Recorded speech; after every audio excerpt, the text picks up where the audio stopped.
Hello students, आज class 12 में बात करेंगे सॉल्यूशन के लेसन में वेपर प्रेशर की। इसको हिंदी में बोलते हैं वाष्प दाब। तो अगर आपको पता है कि कोई भी जो द्रव होता है वो वाष्पित होता है, यानी उसकी वाष्प बनती है, इस प्रक्रिया को वाष्पन कहते हैं। वाष्प जब ठंडी हो जाती है तो द्रव में बदल जाती है, इस प्रक्रिया को संघनन कहते हैं। इसका मतलब ये हो गया कि द्रव और वाष्प जो होता है ये दोनों एक दूसरे के साथ साम्यावस्था में रहते हैं, यानी लिक्विड और लिक्विड की वेपर, ये दोनों एक दूसरे के साथ साम्यावस्था में रहते हैं। तो अगर हम द्रव के वाष्प दाब को डिफाइन करें, वेपर प्रेशर को डिफाइन करें, तो किसी भी कंटेनर में अगर कोई लिक्विड भरा है, ये कोई लिक्विड भरा है और ये कंटेनर एकदम क्लोज है, तो ये जो वाष्प होगी द्रव की, ये वाष्प द्रव की सतह पर एक दाब डालेगी।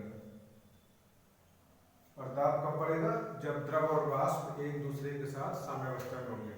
It means it is the pressure applied by the vapour of liquid on the surface of liquid is called vapour pressure.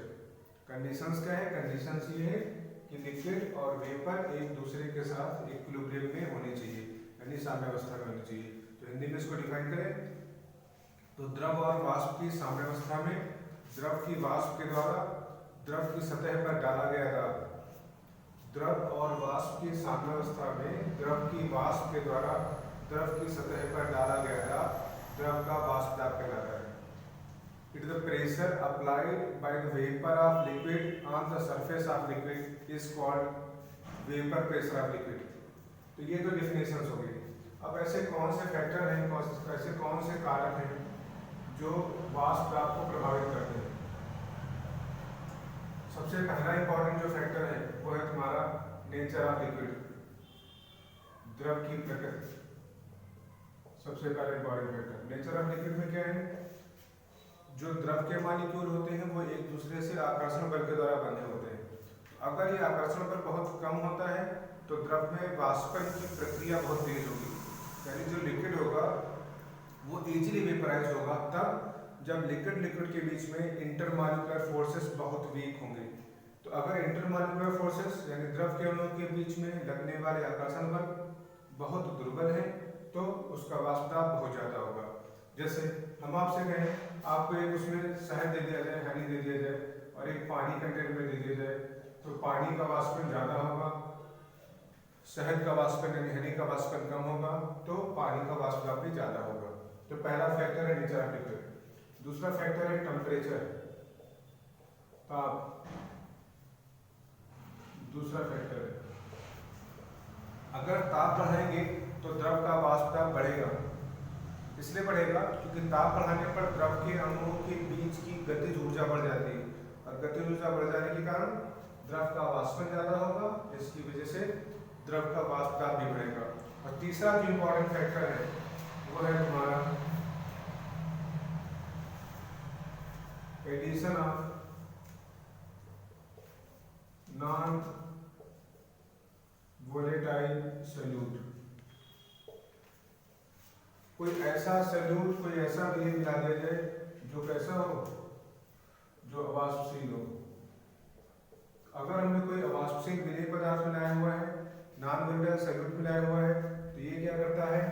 ये वाष्प दाब को कम कर देता है। देखो वेपर प्रेशर जो होता है वो सरफेस पे डिपेंड करता है। सरफेस जितना ज़्यादा होगा उतना ज़्यादा वेपर प्रेशर होगा।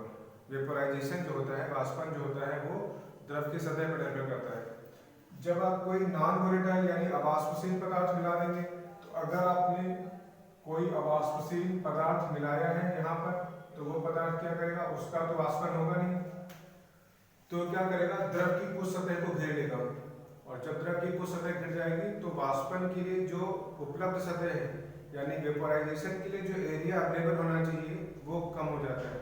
और अगर वो एरिया कम हो जाएगा तो वाष्पन की दर कम हो जाएगी, यानी वाष्प कम बनेगी। कम वाष्प बनेगी तो वेपर प्रेशर भी कम हो जाएगा। तो इस तरीके से हम ये कह सकते हैं कि अगर आपके पास कोई प्योर सॉल्वेंट है, शुद्ध विलायक है, उसमें कोई विलेय पदार्थ मिला दिया तो बन गया सोल्यूशन। तो सोल्यूशन का जो वेपर प्रेशर होगा, यानी P जो सोल्यूशन का होगा, सोल्यूशन का वेपर प्रेशर हमेशा P ऑफ सॉल्वेंट से कम होगा, यानी P ऑफ सॉल्वेंट ज़्यादा होगा। P ऑफ सॉल्वेंट जो होगा वो ज़्यादा और सोल्यूशन। क्यों ज़्यादा होगा? क्योंकि सोल्यूशन तो तभी बनेगा जब आप प्योर सॉल्वेंट में कोई विलेय पदार्थ मिला देंगे। तो इस तरीके से आपको वेपर प्रेशर समझ में आ गया होगा, उसके कौन से कारक हैं। अगले वीडियो में बात करेंगे इस टॉपिक की कि अगर कोई सैल्यूट मिला देते हैं तो वेपर प्रेशर किस प्रकार से कम हो जाता है।